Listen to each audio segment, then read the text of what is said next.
So today is the fourth day of Tammuz, the 30th of June. There's only 30 days in.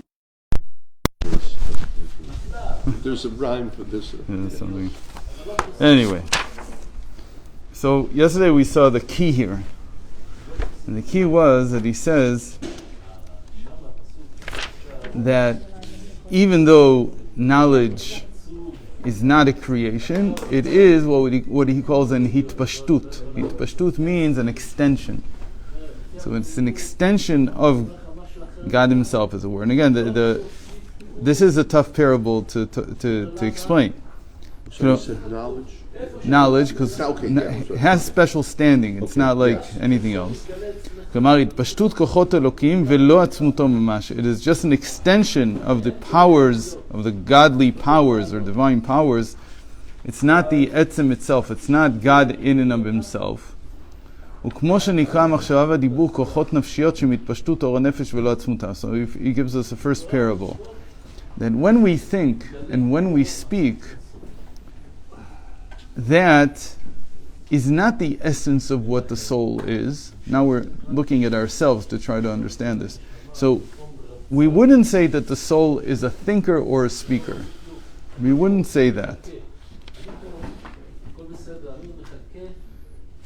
But they are an extension of what the soul is.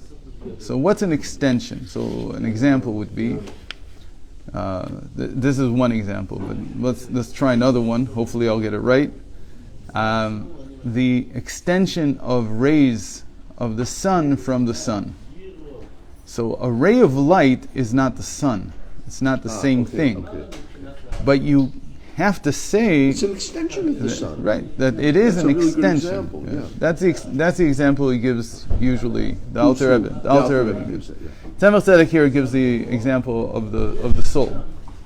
So the soul here is undefined, like God. It cannot be defined. So speech is an extension? And speech is an extension. But it means that there's something in the essence that in the soul in and of itself that is extending and becoming speech in the same way that the ray of light is coming from. So today we would say the sun itself is like a fusion machine, engine. And what does it produce? It produces light, energy. It's not just light, by the way. It's all these incredible cosmic radiation, tons of it. And that's constantly extending from the sun itself. So when we, for instance, we look at the spectrum of a star in the sky, the cosmologist points his radio interferometer, whatever they're called, and he measures the spectrum that he sees from that star. So even though he's measuring the spectrum of the light coming out, the radiation coming out, he can from that deduce what stage that star is in, how massive it is. All kinds of things that have to do with the star in and of itself. From the extension. From the extension. So it's the same way in our thoughts and our speech are indicative in some way of what is going on in the soul itself. But they're not the soul. We can't say that they're the soul, but they're very, very connected to the soul in and of itself. So that's as good as I can do right now. Hopefully he'll give us some more to work with later. ולכן, ייתכן שידיעה שהקדוש ברוך הוא יישר כוח, שידיעה שהקדוש ברוך הוא יודע את הנברא היא חיות לנברא ממש. And because of this, we will say that God knowing a creation, like knowing me, knowing you, that is an extension of Him. So that knowledge is like God extending Himself into us. And so that's life force. So knowledge, God's knowledge that He knows, not that He's a knower, but rather that He knows. He uses knowledge in order to connect to creation. That provides creation with life force in the same way that the sun's extension provides the space around it with radiation, with energy. כי הידיעה הזאת אף על פי שגבי מהותו ועצמותו של הקדוש ברוך הוא רחוקה כריחוק הנברא ממש, היינו לעניין ריחוק המהות, אבל מכל מקום מבחינת התפשטות אלוקית, עד שתוכל להחיות הנברא מאין ליש, כמו שהתבאר. So even though this knowledge is, as far as from Hashem's point of view, it's as distant from him as the creation is. Say it another way, once the light is radiated out of the sun, it is Very distant from the sun. it's not the sun anymore.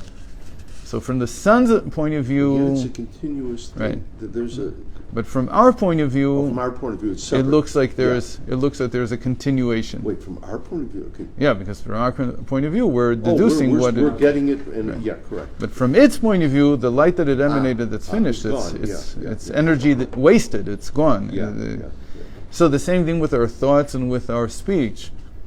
That from our point of view, when I speak to you, for instance, so when I hear you speak, and if you share your thoughts with me, so I have some inkling, I feel that there's a connection between those two powers of thought and speech, and your soul. I feel that there's a connection. But from your point of view, I may challenge you and say, but you said this the other day, and you'll say, no, that was yesterday. Today is something else. So I deduce that indicates something about your soul and should be constant. But from your point of view, it's not constant at all. It's just an expression of who you are. I see what you're saying. And so that can't be considered to be you, what you thought and what you said yesterday. From my perspective, Right, from your perspective is not binding. But I call it, you gave me your word, something like that. but it Right. actually is in that sense.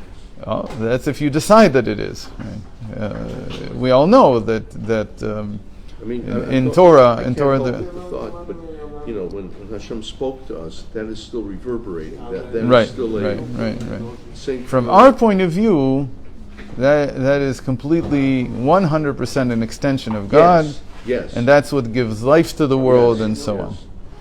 on. Even though again, that's not the example he gives here. He gives this for us. Yeah, right. So let me use it for us again. So from our point of view, the words that we speak, they're gone. We don't take responsibility for them anymore. Or I thought a thought yesterday.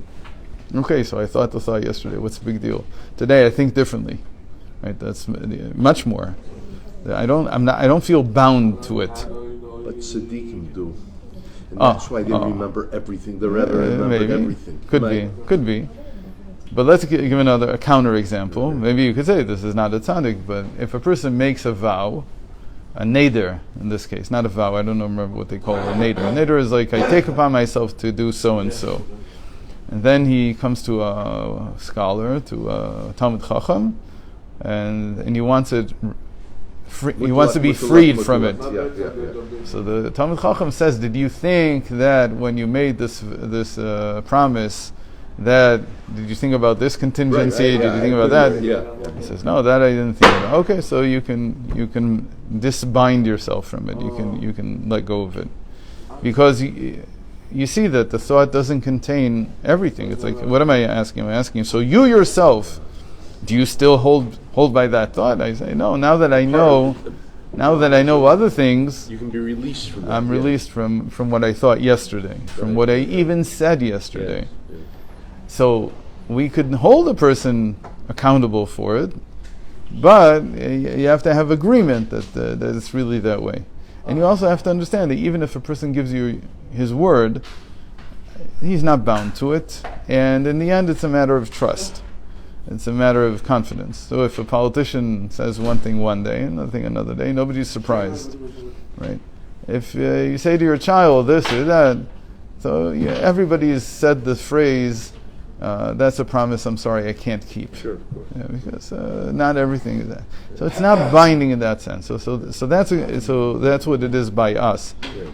And yet, when we spoke those words, now going back to Hashem, His knowledge is not binding in any way, but that knowing the creation, knowing you or I or whoever it is, that gives us life force at that time, because that's attention.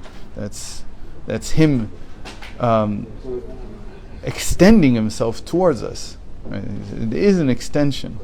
And so it does provide us with life force. In the same way, I would argue that when a politician says something, so even though people know that he's not bound by it, but it still is enough to get them at the moment to feel that they're being taken care of. I'm just a little confused.